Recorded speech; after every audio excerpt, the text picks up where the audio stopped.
Bien llegados y bien llegáis a este programa en vivo de A Fuego Celta, donde fuimos el año pasado, aquí, en la Feria de Muestres, en el puesto de Iniciativa Polo Asturiano. Iniciativa Polo Asturiano, una asociación, ya conocéis, colaboramos bastantes veces con ella, asociación en sin color político, asociación que nada más que busca eso, lo que viene siendo la lucha por el asturiano y por los derechos de todas las personas falantes de asturiano. Estamos aquí con Joan Pandiella, quien está encargado del puesto y bueno, pues un poco el home de todo, ¿no? de iniciativa.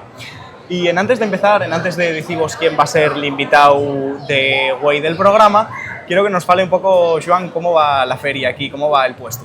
Gracias en primer lugar, Martín, y enhorabuena por el podcast A Fuego Celta en el que estamos.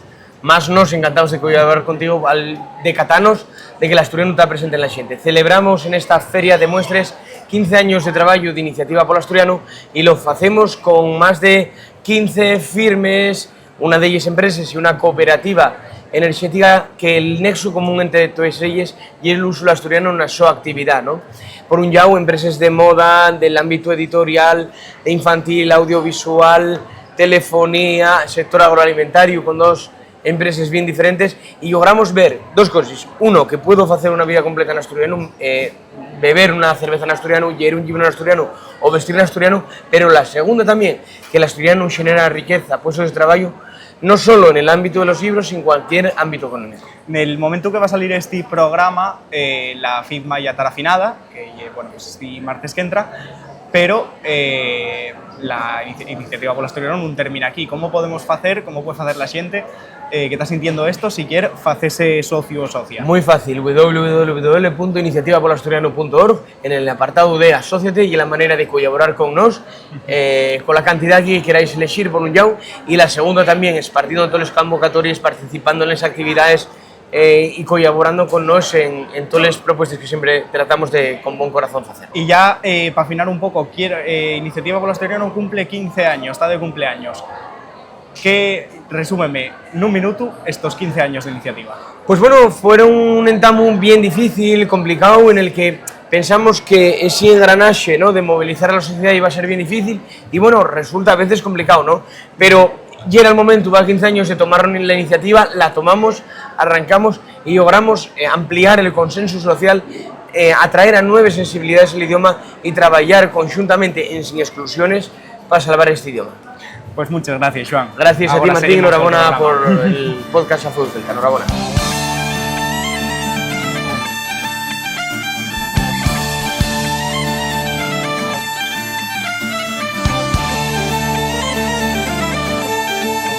Y para celebrar este en vivo de A Fuego Celta en la FIDMA, tenemos un invitado, una persona bastante conocida por los escritos, no por la voz, como lo que podría ser este podcast, pero sí que por los escritos, con algunos de los premios más importantes de la literatura asturiana, como podría ser el Joan María Cebal, como podría ser el juvenil de María Josefa Canellada. Tenemos aquí a una persona que tuvo más de 10 años, ¿no?, si no recuerdo mal, escribiendo un cuento a la semana, que ya hay bastante, para el diario La Nueva España. Tenemos aquí con nos a Emilio Rodríguez Cueto. Bien llegado, ¿qué tal? ¿Qué tal, Martín? Muy bien, muy bien. Oye, ¿cómo oye esto de escribir un cuento a la semana para un periódico? ¿Ocurríasete? ¿Escribías varios de una tacada y mandabeslos? No, que va. Eso fue bastante fastidiado. No, bueno, yo tenía un plazo para entregar el cuento semanal. Yo creo que parece que salían los jueves, ¿no? Entonces, claro, yo tenía que presentarlo el martes, de manera que poníame frenético el lunes, ¿no? Porque no tenía la historia. Y no sé, milagrosamente llegaba. Una cosa, a día de hoy no sé cómo pudo ser, ¿no? Porque realmente fueron muchas semanas y, bueno, no sé, esas cosas raras, ¿no?, que al final acaban cuadrando. O sea, la inspiración llegaba casi que en el último momento. No, la inspiración, ¿no?, ya era a la calle. Salía a la calle y siempre oíes o veías algo que permitía tirar un poco de ese filo y sacarlo. Ya yendo más al tema al principio de la tu vida, ¿no? Ya que querías tener un xixón mucho más industrializado de lo que ya ahora. ¿Cómo era ese ambiente? ¿En qué lo diferenciabais de cómo puede ser hoy en día una ciudad como Xixón? Bueno, esto lleva un tópico, ¿no? Claro, cuando vas cumpliendo años, las cosas no te gusten porque cambiaron, ¿no? Y claro, yo nací en una ciudad obrera, yo crecí en una ciudad obrera, ¿no? Y ahora esto ya no es una ciudad obrera, estoy en una ciudad bastante pija, ¿no? Y a mí cada día me gusta menos, no sé, yo soy de aquí y todo lo que quieras, pero cada día me reconozco menos en esta ciudad y cada día me gusta menos, pero yo entiendo que hay un problema mío, ¿no? Esto, pues que claro, tienes que asumir que las cosas van cambiando, aquellos obreros alegres y fartones y ruidosos de los años 70 pues ya no existen, ¿no? Y además, y los que queden, pues el médico tiene los arraya, ¿no? Para que se porten bien. Y bueno, el mundo cambió, también yo me voy haciendo viejo y hay que asumir que las cosas pues son de otra manera, ¿no? ¿Qué diferencias notes así claras, por ejemplo? No, la diferencia ya es eso, que aquí hay una ciudad donde estaba llena de, yo qué sé, había ciertas horas del día que llegaban autobuses cargados con obreros de Moreda, de talleres Moreda, me refiero, o de Ensidesa, descargando, yo qué sé, gente de 30 y pico, 40 años, que venía con la ropa de trabajar, que tenían una alegría y una vitalidad, ¿no? Ahora lo que ves son terracines donde la gente pide el vino más pijo que puede y tal. Y esta es una ciudad ahora mismo entregada al monocultivo turístico también, ¿no?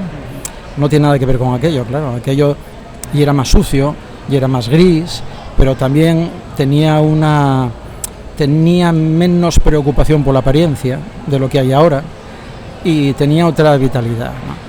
¿Crees que hay más cosas? Pero bueno, esto igual ya es simplemente un punto de vista mío, que yo voy cambiando de ser viejo y entonces, pues, claro, no sé, igual tiendo a idealizar lo que hubo antes, ¿no? ¿Crees que son todas las ciudades en general que van en ese camino o Xixón en especial? A mí parece que se parecen ahora mucho más todas las ciudades de lo que se parecían 30 o 40 años. Todos tienen negocios de las mismas cadenas, ¿no? Hay Starbucks en todos los sitios y Manolo Bikes en todos los sitios y cosas de estas. Entonces, en ese sentido yo creo que están todas cada vez más iguales y además el comportamiento de la gente. Cuando yo era un chaval, y es verdad que igual no había el mismo perfil humano en Ubieu que en Xixón, ¿no? Ahora yo creo que sí. Yo creo que sí. ¿Y ese ambiente industrial, cómo crees que influyó en el tu carácter? Bueno, yo creo que la infancia y la adolescencia formen a la persona. Pues claro, de crecer en una ciudad y en una familia obrera, a crecer en una ciudad entregada al sector servicios, donde la aspiración de alguien de 10 y pico, 20 años para ganar unas perruques y estar de camarero, pues claro, no puede ser lo mismo, ¿no? No puede ser lo mismo. Yo creo que además hay también un condicionante de clase que igual ahora mismo está más difuminado y que los que crecimos en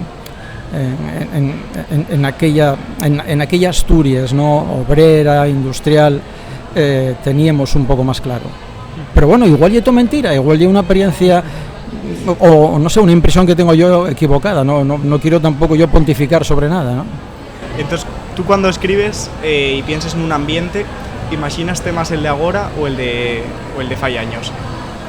No, eso no tiene nada que ver, yo procuro, cuando escribo, yo procuro no estar presente. A mí no me gusta esta idea de escribir para contar la tu vida. No, yo puedo pensar en la actualidad o puedo pensar en los años 50 en Arizona o lo que procuro es no estar yo presente ni de manera explícita ni tampoco mediante la interpretación que se pueda hacer del texto, ¿no? Yo creo que si te dediques a escribir no es hacer terapia para uno mismo, ¿no? Hay mucha gente que cree que sí, pero eso es un error. Entonces tú no puedes ser protagonista de lo que escribes, ni puedes escribir al servicio de una experiencia personal. Si no es quien a transmitir experiencias verosímiles de terceras personas, pues dedícate a otra cosa. ¿Recuerdas alguna anécdota, alguna vivencia prestosa que te pasara por ahí de guaje? ¿Ya qué? Bueno, ahora mismo, no, pero no era una cuestión de anécdotas, sino de entornos y de ambientes, ¿no? Claro, tú piensas que, claro, yo soy del baby boom, ¿no? Entonces, pues las infraestructuras que había para críos en la ciudad aquellos años ya eran mínimes, ¿no?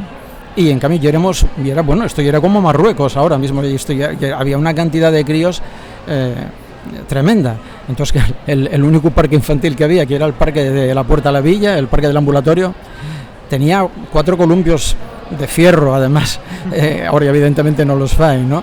Y había verdaderas batallas, ¿no?, por conseguir cañincarse o columpiarse, porque ya éramos un número desproporcionado de guajes para los recursos que la ciudad ponía. Así, de cualquier manera, tampoco sufríamos por ello, ¿no? O sea, ya era otro mundo. Ahora, claro, todos esos guajes ya somos personas mayores y ya se ve cómo está la ciudad. Estoy en una ciudad muy vieja, ¿no? Bueno, como casi todas las ciudades, o casi todas las localidades de Asturias, ¿no? Pero bueno, yo noto la Sisión en particular porque fue donde crecí. Tú sales a la calle a las 11 de la mañana en Sisión y no ves más que canes. Son o cabezas calves o cabezas canoses, no ves otra cosa. Estoy un geriátrico realmente la ciudad, y somos los que nos pegábamos por los columpios en aquellos otros años, claro. Sí, al final hay que ir adaptando los servicios y para las siguientes generaciones, que somos menos en general, al final... ¿Vas sobrados? Sí, sí. A vosotros vas sobrados. Sí, esto es una cuestión que yo, bueno, voy a salirme un poco del asunto, ¿no?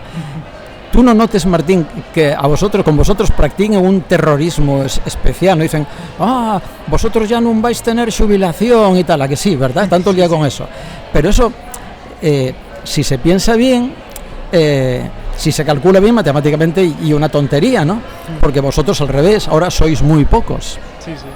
Con lo cual, cuando vayamos palmando nosotros, el problema de cobrar la jubilación, al revés, va a sobrar.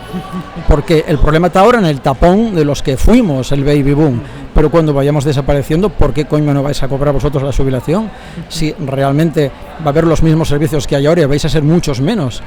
Entonces, ese terrorismo que practican con vosotros, y una cosa que no tiene ni pies ni cabeza en realidad, ¿no?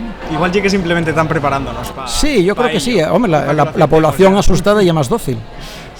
Claro. Sí, sí. Volviendo un poco al camín de la entrevista. ¿Y eres un niño creativo? ¿Recuerdes eso? ¿Cuándo entamaste a escribir las primeras cosas? ¿Si fue en la escuela, además? Bueno, sí, pero tampoco hay una cosa extraordinaria esa. Sí, eso, claro, en la escuela, pues en todas las escuelas, seguro que te pasó a ti también, había concursos de yo qué sé, de escribir un cuento, escribir un poema, cosas así, claro, yo cuando... Pero eso no hay nada de extraordinario, eso... Bueno, yo creo que todo el mundo empezó escribiendo para la gente que escribe, pues escribiendo para la escuela, algo que pidieron, alguna cosa así, ¿no? Como todo el mundo, no, nada extraordinario. Yo lo que sí era un gran lector de tebeos. Yo fui un gran lector de tebeos y siguen gustándome los tebeos. Cómics, si quieres llamarlo cómics, me da igual, ¿no? Pero yo creo que la iniciación mía al relato fue vía tebeo, claro. Entonces, ¿de dónde te viene? ¿Tú sabes quién era el Capitán Trueno? Sí, pero ¿sí? ¿sabes por qué lo sé? Por una canción. Bueno, ya. Entonces no sabes quién era el jabato. No. Eso ya no, ¿ves? Sí, ya no. Pues el jabato y el Capitán Trueno salían de las mismas plumes y del mismo ilustrador y todo, y era la misma historia, C por B. Lo que pasa es que una estaba ambientada en la Edad Media y la otra estaba ambientada en Roma, ¿no? En la época en la que los romanos ocupaban la península ibérica, ¿no? Y era lo mismo, exactamente lo mismo, y los dos tenían un éxito de la hostia, ¿no? No sé por qué el Capitán Trueno pegó más, pero el jabato también. El jabato tenía, bueno, una venta extraordinaria, ¿no? Jabato color. Cuando al final publicaban en otros formatos más aparentes y en color, porque las primeras publicaciones eran en blanco y negro, ¿no? Bueno, pues tienes que mirar el jabato por ahí, haz deberes, busca el jabato. Entonces, ¿crees que te vienen de ahí, de los tebeos? Bueno, los tebeos fueron... Bueno, eso fue la iniciación a la fantasía, claro. Sí, sí. Claro, y a poder también imaginar mundos que... Claro, sí, sí. Realidad, ¿no? Sí, sí. Eso... Bueno, luego llegó el tebeo americano también, ¿no? Pero yo recuerdo que sí, los primeros tebeos eran estos, españoles y tal, y eran, bueno, salías un poco de la rutina de alrededor con aquellas historias, y yo qué sé, igual que hay gente que échese un balón entre los pies y ya sabe qué hacer con él rápidamente porque tiene esa facilidad natural, pues no sé, otras personas pues interesannos más pero no tengo claro por qué pues construir historias o enredar con las palabras, no lo sé, no sé la razón. Igual soy muy mozo para saber la razón todavía. Igual dentro de 60 años tengo media idea. ¿Cómo escogiste estudiar filología hispánica? ¿Tenías claro ya que querías intentar...? Bueno, yo entré en la facultad con la cuenta de hacer francés, porque a mí me gustaba mucho el francés, ¿no? Y los años iniciales ya eran comunes. Lo que pasa es que, bueno, una buena que entré, pues me enamoréme de la gramática en realidad, porque de aquella había una rama de literatura y una rama de lengua castellana, ¿no? Que era más bien enveredada a la gramática, y yo pues siempre me gustó mucho la gramática, ¿no?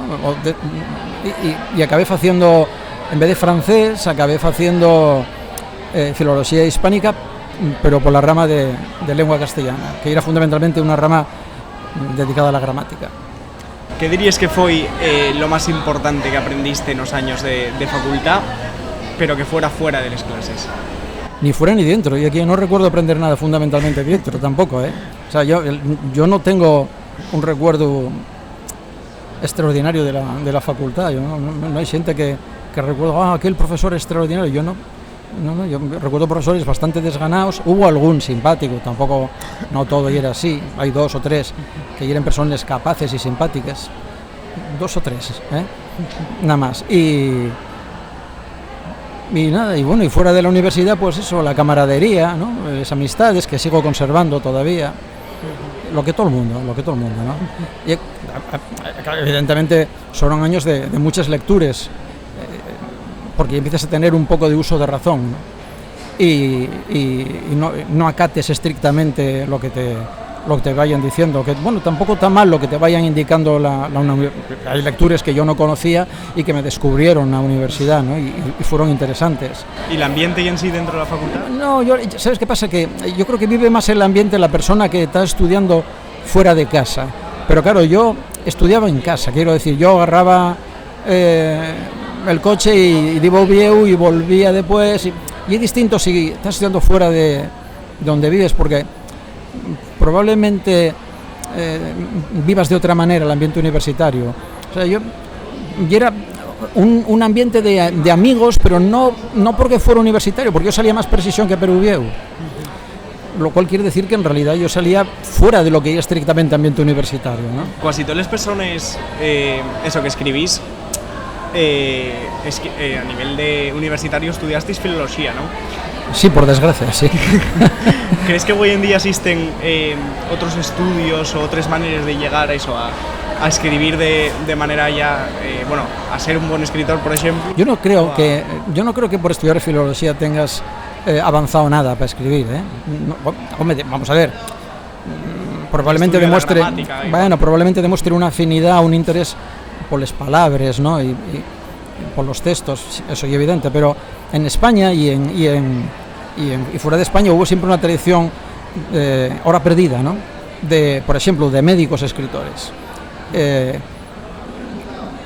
Pío Baroja, Martín Santos, bueno, un sinfín de ellos, ¿no? Pero muchísimos. En cambio eso ahora desapareció, ¿no? Pero eran excelentes escritores y no estudiaron filología ninguno de ellos, ¿no? O sea, Juan Benetti era ingeniero, ¿no? Y no hay ninguna razón.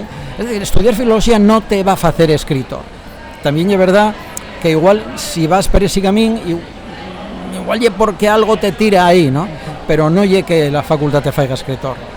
Igual probablemente pueda tener la consecuencia contraria, ¿no? Muchas veces, ¿no? Pero bueno, yo digo, lo que ya era la formación universitaria que yo recibí tenía un nivel literario malo, malo. O sea, ¿Crees que ahora hay mejor nivel? ¿Crees que ahora hay mejor no lo sé, nivel? no tengo ni idea, pero de aquella, los que daba en clase, yo ya te digo, yo como fui por lengua, yo tenía más profesores dedicados estrictamente a lo que es la filología, que es la gramática histórica o la gramática sincrónica, bueno, tal, ¿no? Pero las clases de literatura que recibí, que evidentemente también recibías clases de literatura, no era más que una nómina de fechas y títulos y tal, o sea, unos relatos biográficos, que eso no es la literatura. A mí nadie me explicó en la facultad lo que era la literatura, que es otra cosa. No consiste en saber de memoria cuándo nació no sé quién y la generación del no sé qué y escribió esto. Eso no es la literatura. La literatura es una cosa totalmente distinta. Y eso allí probablemente no me lo podían explicar porque los profes que yo tenía tampoco sabían lo que era. ¿Y qué es la literatura? La literatura es la aspiración de explicar el mundo, ¿no? Y de hacerlo de una manera simbólica, en cierta manera, o mediante imágenes. Además, de explicar el mundo de una manera global. Y también un intento por forzar la lengua, la que sea, con la que te estás trabajando, de manera que las palabras en determinadas combinaciones digan más de lo que podrían decir de una manera pedestre. Y es un misterio, ¿no? Y como es un misterio, resulta muy interesante. Y no se atiene a una regla, no hay un procedimiento que te garantice que vas a obtener un resultado feliz. Y eso también lo hace muy interesante. ¿Qué crees que hay que tener o que hay que sentir para ser escritor? No tengo ni idea. No tengo ni idea. Y, bueno, también va a parecer, igual parece como que yo sé lo que estoy diciendo. Y es mentira, ¿eh? O sea, yo no quiero dar la impresión de que yo soy una especie de oráculo al respecto. ¿Qué va? No. Yo tengo 4 ideas, 4 nada más, ¿no? Después de muchos años interesado por la literatura, ¿no? Y ya ni me acuerdo lo que acabas de preguntar. ¿Qué hay que tener, qué hay que sentir? Bueno, yo como todo, tienes que tener interés hasta el punto de que no te resulte una obligación, sino un placer, ¿no? Cualesquiera que se quiera poner, que quiera hacerlo, ¿tú crees que...? O sea, obviamente, a ver, todo el mundo no puede escribir un Quijote, ¿no? Pero no porque sea especial, ¿eh? Yo también ahí... vamos a ver, claro, tú ves una persona que mide 1,90 m, ¿no? Y que, claro, la cadera de él llega a la altura del pecho tuyo, por poner un caso, y además una persona que está delgada y tal, y tú dices, joder, pues si se ponga a saltar a altura, igual salta, ¿no? ¿Verdad? Igual salta más que otro que mide 1,50 m. Bueno, y una deducción evidente, tú ves esta gente en los campeonatos de atletismo, y los que salten a altura pues tienen ese cuerpo, ¿verdad? Sí. Bien, tú dices, claro, saltan porque tienen ese cuerpo, y una cosa que te lo indica la observación de la estructura física de esa persona. El problema es que el cerebro no lo vemos, ¿no? Y no sabemos qué hay ahí. Pero de la misma manera que de nacimiento la persona que tiene una estructura que favorece cierta actividad atlética ya lleva eso ganado, pues probablemente de nacimiento hay personas que nacen con una cierta facilidad para los números, otras para las letras, ¿no? Pero eso no es visible. Y como no es visible, elucubramos y decimos, ¿qué fará falta para esto, para lo otro? Pues igual ya de nacimiento, igual que saltar a altura, o igual que correr, o yo qué sé, ¿no? No sé, yo creo que hay determinadas inclinaciones que forman parte de la naturaleza de cada persona y que se ven beneficiadas en la infancia, porque a ver, si en la infancia un guaje, cuando tiene 7, 8 años, échese un balón entre los pies, mete un gol y apláudelo el padre, la madre, los abuelos, todo el mundo, ¿no? Ese guaje descubrió que me cago en 10, yo con el balón entre los pies apláudenme, ¿no? Y entonces ya te ha pillado para siempre con el fútbol. Pues probablemente de la misma manera, si un guaje o una guaja con 10 años escribe un verso y dice, mira qué listo ye, ¿viste? Escribió un verso, pues ya te ha pillado también, ¿no? Ya los refuerzos positivos que se reciben en la infancia a veces tienen una trascendencia imprevista. Pero no me hagas caso a lo que digo, ¿eh? O sea, no... Entonces, ¿qué crees que es lo que diferencia a un escritor de quien que publica libros? Bueno, efectivamente, publicar libros no quiere decir que tengas que ser escritor, ¿no? Pues publicar libros de cocina también y publicar... vamos a ver, ya que esto queda muy mal, ¿no? Porque ¿quién soy yo para decir quién es escritor y quién no es escritor? Pero sí es verdad que hay gente que escribe con determinadas pretensiones, que me parecen muy bien. Hay gente que escribe, pues dice, bueno, yo voy a ver si vendo muchos libros y gano perres. Bien, o sea, parece perfecto, ¿no? Y en cambio otros pues escriben con otras pretensiones más artísticas, bueno, pues también parece perfecto. ¿Podemos llamar a uno escritor y al otro no? Bueno, eso ya queda a criterio de cada cual, ¿no? No lo sé. Yo no voy a ser quien ponga esa etiqueta. Falaremos ahora de eso, de las publicaciones, y la tu primera llegó en 1990. Pero bueno, si tú lo dices, yo no lo sé. Ya llevabas años, bueno, primera publicación propia, traducciones de un año sí, antes. Bueno, sí. Pero llevabas años ya publicando las hojas universitarias. Sí, eso fue muy guapo, sí.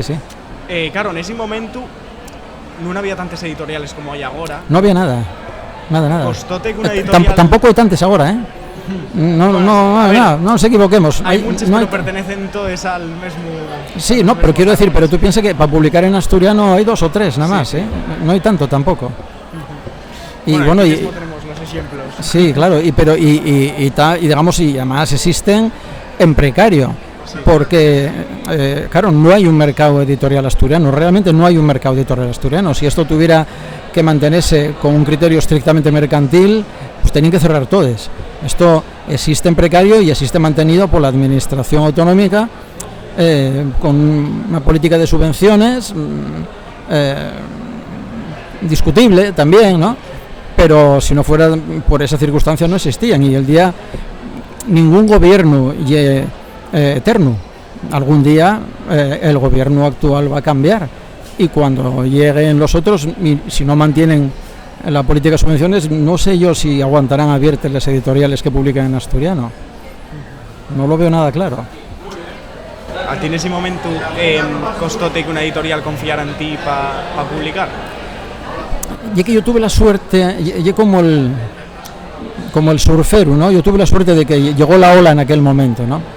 Abrió una editorial que se llamaba Libros del Peche, que eran los editores que ahora tienen impronta, Carlos González Espina y Marina Lobo, y bueno, también buscando algo, y bueno, pues fue con ellos con los que publiqué, pues lo primero una traducción de Stevenson de Elisa del Tesoro, y después una novela que se tituló Romántico, y a partir de ahí ya siguió rodando un poco todo, sí. Esta primera obra que publiques, y la que se llama, bueno, Los Gochos y Guateros. Eso, ya no me acordaba de eso. Fue también con Libros del Peche, sí. Donde, bueno, es una cocina muy modesta, muy pequeñina, sí. Inencontrable. Ahora mismo ya inencontrable, sí.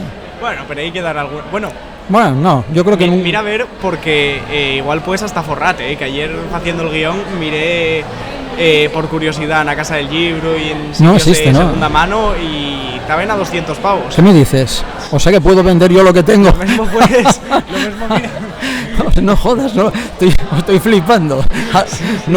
Pero imposible que haya nadie dispuesto a dar 200 pavos por eso. Increíble. Pues ese preciuta. Increíble. Esta obra precisamente, bueno, la más polémica, podríamos decir, ¿no? Eso fue una historia muy larga y muy difícil de contar. Muy difícil de contar. Llama la atención que está escrita sin apóstrofos, ¿no? E incluso que los trae al principio, para pegarlos ya cada uno. Bueno, eso era anecdótico. Ahí digamos que es tan difícil de contar, ¿no? Cuando, claro, yo no... ¿De qué año ya? ¿Sabeslo? Del 90. Claro, del 90. Yo tenía entonces 28 años, ¿no? Y en aquellos años, bueno, 28 años... Tú todavía no los tienes, ¿no, Martín?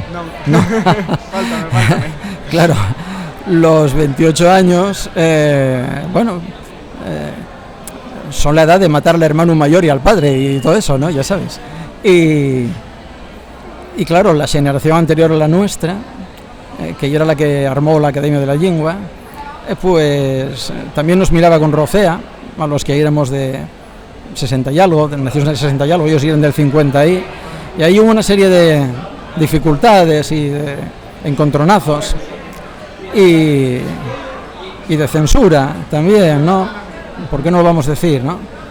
Y de acusaciones falsas y tal, y bueno, pues eso con un poco la faltonería propia de la de llevóme a publicar esto, ¿no? Pero bueno. ¿Qué era lo que no te gustaba de los apóstrofos? No, la ortografía asturiana ya es demencial. Eso sí, yo sigo diciéndolo, ¿no? Eso ya está fecho para el enemigo, ¿no? Porque si... Y además yo fui, ahora ya estoy retirado, pero yo fui profe de lengua castellana toda la vida, ¿no? De secundaria. Y bueno, cualquier profe de lengua castellana sabe que a topar un alumno que tenga una ortografía castellana correcta es muy infrecuente, ¿no? Hay los que más o menos, muy pocos, hay una mayoría que bueno, cosica bastante de aquí o de allá, y luego también pues los gallos, que son una cosa terrible y desastrosa. Pero si la ortografía castellana ya presenta serias dificultades para la gente que está recibiendo escritura en castellán constantemente por todos los llados, ¿no? Entonces, ¿cómo puedes hacer una ortografía cuando estás haciéndola, ¿no? Estás creándola más difícil todavía, ¿no? Eso no tiene ni pies ni cabeza. O sea, la ortografía está muy mal fecha, y muy mala. Y podía ponerme aquí a dar ejemplos, pero acabábasete la hora y la siguiente y la siguiente y la siguiente, no merece la pena. La ortografía es desastrosa, ¿no? Y bueno, y claro, joder, yo estoy en una cuestión que en aquel momento decíamos explícitamente, y en la academia pareció muy mal, ¿no? Pero bueno, ¿qué culpa tengo yo? No vas a poder decir lo que pienses. Y la ortografía de la Academia de la Lengua Asturiana es muy mala, y sigue siendo muy mala, porque es muy difícil y tiene verdaderas inconsecuencias. Y bueno, a raíz de aquella polémica y tal, pues fue de lo que se publicó esa obrina, que yo una obrina insignificante, Pero, o sea, más complicada, por ejemplo, ¿en qué sentido? Más complicada, pues mira, pues porque está llena de apóstrofos, entre otras cosas, ¿no? Porque no hay un criterio claro de... resulta que si pues pongo un pronombre por aquí, pongo la tilde, pero en cambio si no sé qué, no pongo la tilde. Si lo que tengo delante, tengo el artículo la delante de una palabra que empieza a poner apostrofo, pero en cambio si lo que tengo delante es el pronombre la, no un apostrofo, y la gente no sabe distinguir un artículo de un pronombre. O sea, está lleno de verdaderas dificultades para el usuario, ¿no? Y claro, y una ortografía que pide conocimientos gramaticales a la persona que escribe en asturiano, y eso no es así. O sea, la gente no sabe gramática y tú tienes que poner esas cosas lo más fácil posible. ¿De la ortografía del castellano, por ejemplo, pásate igual con algunas cosas? La ortografía castellana tampoco es fácil, pero es más complicada la asturiana, y es más complicada. Esto yo creo que cualquier persona que controle los dos va a coincidir. También eso, con esto de los gochos y guateros tenemos algo que, aunque fuera la primera obra tuya, marcaríate después en muchos otros, como ya la ironía, como ya la sátira, ¿no?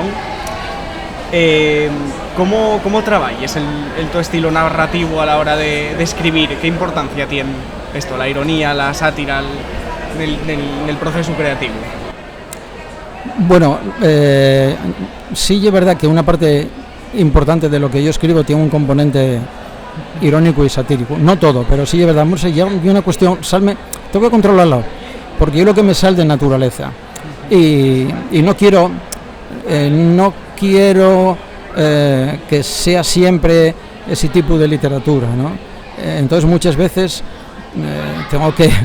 tengo que frenarme, ¿no? Porque es verdad que por naturaleza el discurso tiéndeme a la sátira. No sé, y es algo natural. De como el que sale de manera natural cantar tonada en un chigre, ¿no? Pues, yo procuro controlarlo, porque creo que si siempre escribes lo mismo acabes aburriendo a la gente. Y particularmente cuando tenía que escribir un cuento semanal en La Nueva, yo procuraba adoptar distintos registros y distintos géneros en cada cuento, primero por mí, porque también me resultaba más entretenido, y bueno, y por no aburrir al personal, ¿no? Pasen 7 años hasta que publiques Laura contra el tiempo, que yo lo primero que tienes publicado en castellano, corrígeme si me equivoco, vamos. Sí. Hasta entonces, ¿no escribieres nada que no fuera en asturiano? No lo sé, no me acuerdo. Yo creo que no, pero no me acuerdo. No sé, eso fue una temporada. Ahí hubo 3 novelas novelas juveniles que publiqué en castellano con la editorial EDB, pues porque, no sé, porque mandé a lo concurso que organizaba EDB, que estaba muy bien pagado, por cierto, por eso lo mandé, ¿no? una novela y llegó y la cosa se ha ido bien, digamos, ¿no? Y entonces pues publiqué 3 novelas, pero a mí y soy de una cosa contradictoria, porque no me interesa la literatura juvenil, no me interesa nada, pero yo de lo que más llevo publicado, ¿no? Porque llevo un género cómodo de escribir, porque las reglas de escritura son muy fáciles, ¿no? Son decimonónicas, o sea, llevo una literatura del 19 en realidad, ¿no? Y, es decir, ordenadina, sabes muy bien lo que tienes que hacer, no tienes que romperte la cabeza ni lingüísticamente ni estructuralmente, porque va por un cierto tipo de lector que está en formación todavía, ¿no?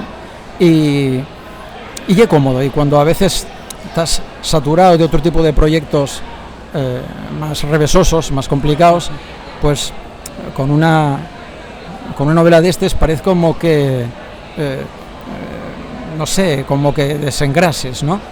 Y bueno, publiqué 3 en castellano, publiqué también alguna más en asturiano, pero llevo como una especie de detox que faigo de vez en cuando, ¿no? De desintoxicación de otro tipo de textos. ¿Notes diferencias en la creatividad o en lo que te sale o la inspiración cuando escribes en asturiano y cuando escribes en castellano?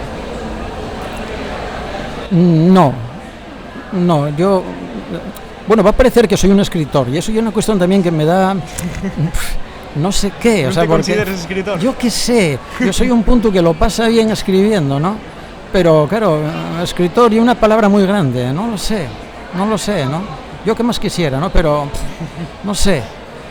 En cuanto a lo de escribir en castellano o en asturiano, pues depende, ¿no? Va unos pocos años, publiqué un relato que transcurría en un instituto. Yo siempre, bueno, yo trabajé por la vida en institutos, ¿no? Y las relaciones en el instituto son en castellano.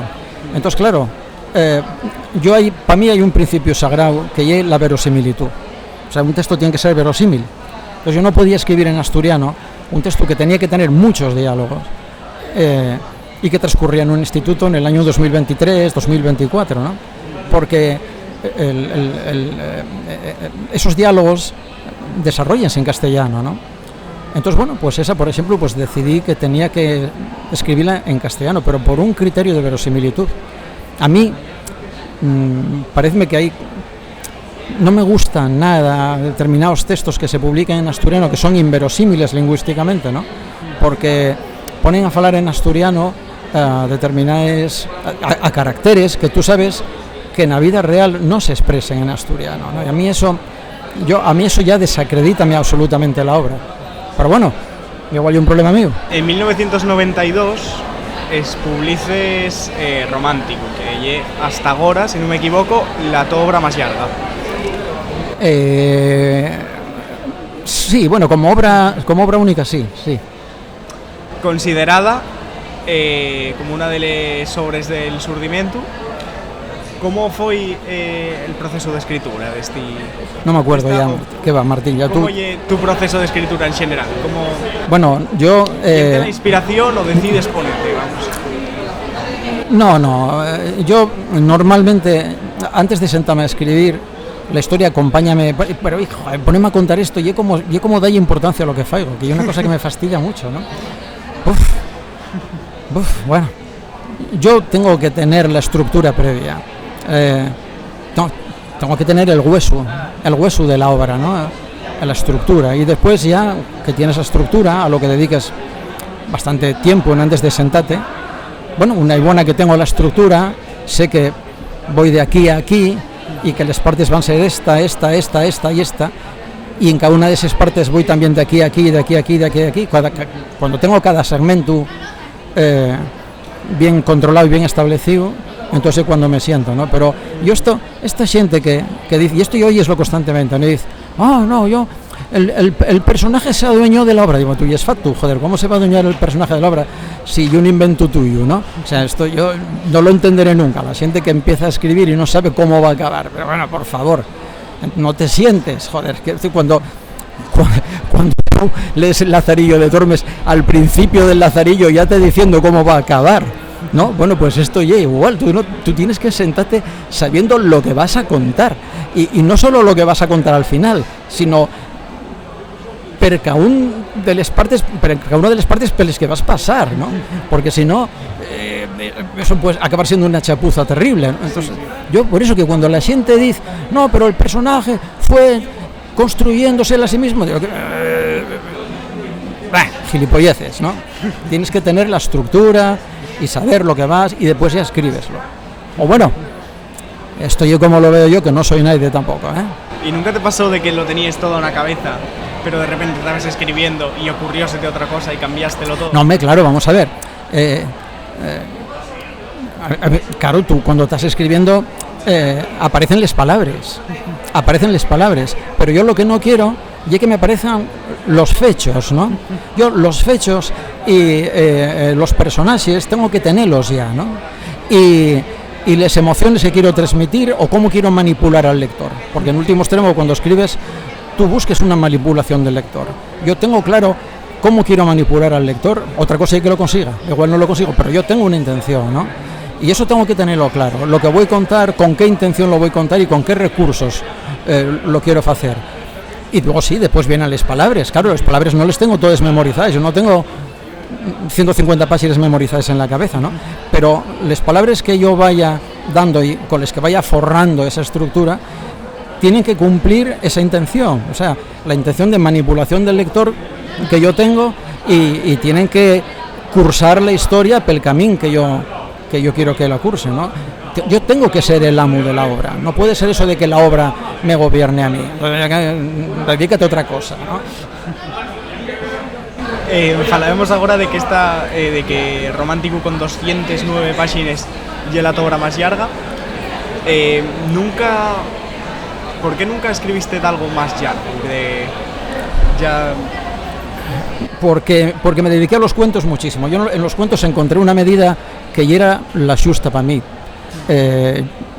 Yo no lo sabía, yo fui dándome cuenta, no sé, empecé a lo tonto en la Nueva España, pues gracias a Paco García, al que estoy eternamente agradecido porque me abrió esa ventana, y de repente no, yo fui dándome cuenta de que esa distancia, la distancia del cuento que entraba en una página de periódico, ya era la mía, ¿no? Y además porque yo veía que tenía lectores que afortunadamente no eran asturianistas. Podía tenerlos también, ¿no? Pero había otro sector que no militaban a causa asturianista, que era lo que yo buscaba. Yo no quería escribir estrictamente para una militancia. Yo quería escribir para la sociedad asturiana a la medida de lo posible, ¿no?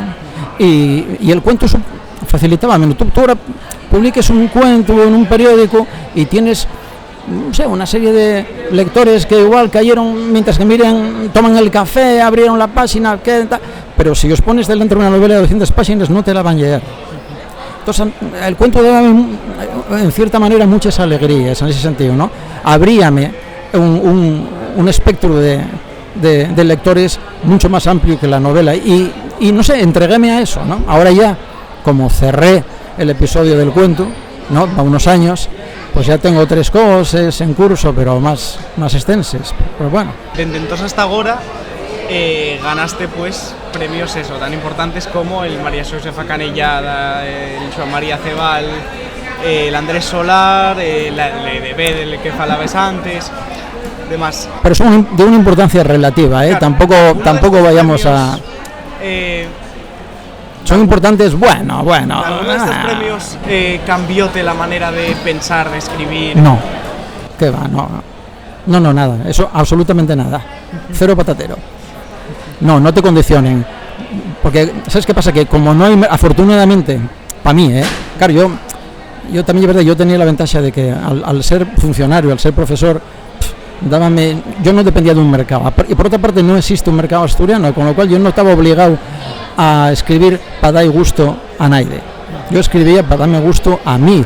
También no procuraba dar disgusto a nadie, que yo si tenía lectores agradecíalo, evidentemente, ¿no? Pero no era ese el principal condicionante.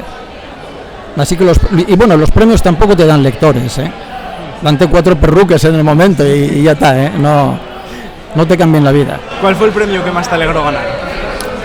El que más me alegró la vida, el que recibí gracias a Topa, en el Jovellanos, gracias a Carlos Alba, cuando me dieron el de un par de años ya, o un año y pico y tal, el premio O por texto original, ¿no? Por Perendi.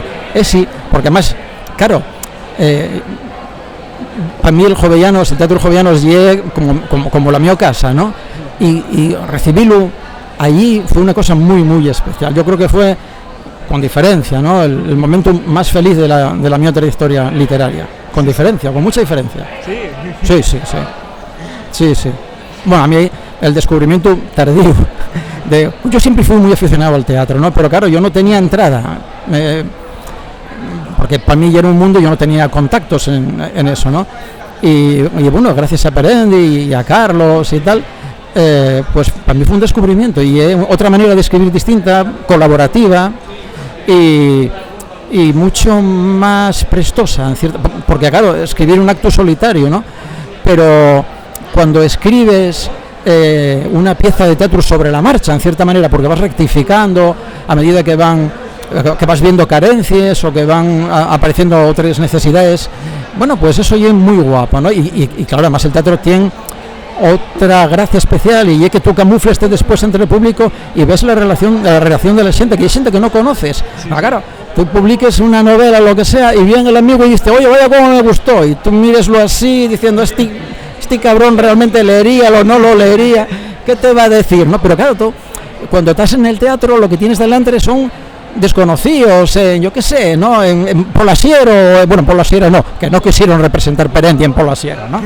Pero bueno, en Ubieu o en Avilés, donde quiera que sea, ¿no? Y entonces, claro, esa gente que hay ahí, ves que lo pasa bien, que se ríe, y eso es el feedback más importante que bueno, yo nunca pensé que pudiera recibir una recompensa como esa.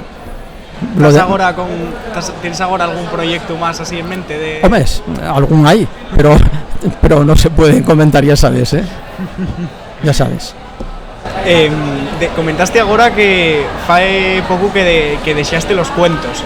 Bueno, va unos añinos. Tengo ahí todavía un cuento todavía guardado tal, y sin publicar, pero de momento ahora mismo ya no escribo cuentos, ¿no? Ahora, eso, ¿estás más centrado en un tema de novela?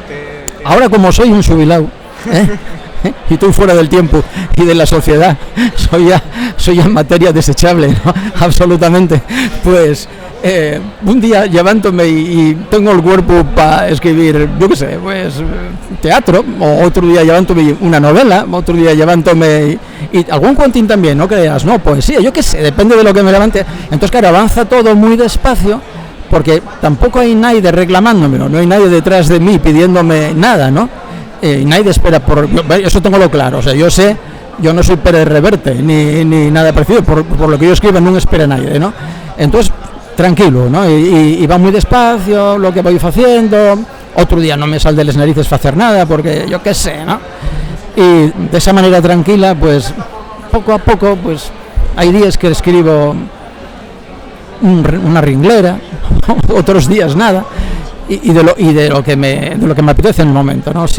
Con la tranquilidad que da saber que no vivo de eso, que ya no voy a sacar ese tipo de beneficios, tampoco los perseguí nunca, ¿no? Porque ya digo, yo afortunadamente estaba cubierto y eso daba mucha independencia, mucha libertad, ¿no?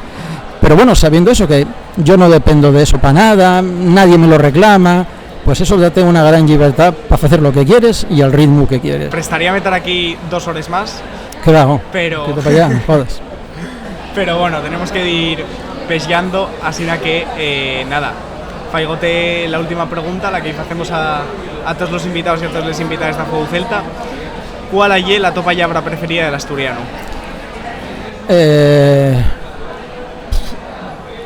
Oye, que no la tengo. No la tengo. Mira, hay una palabra que es común con el castellano, que es basura. Y esto, basura. Y que basura suena muy bien. Basura. Basura.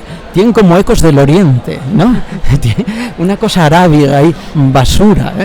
Esa palabra, quiero decir, a mí las palabras interésenme aquello que te decía de que yo estudio gramática, ¿no? Interésenme aspectos de las palabras que no son estrictamente de contenido, sino ese otro plus que tienen, ¿no? Que puede ser fonético muchas veces, o yo qué sé, o emocional, no lo sé. Ni caso. No tengo palabra favorita. Bueno, quedámonos entonces con basura. Con basura. Sí. Así que nada, muchas gracias por venir hasta aquí, Emilio. Gracias a ti, Martín. Y muchas gracias a todos los que quedasteis oyendo el programa hasta el final. Vaya paciencia. Y a la gente que se pasó por aquí, y por supuesto a Iniciativa Polo Asturiano por cedernos el espacio aquí en la feria. Y nada, vémonos una semana.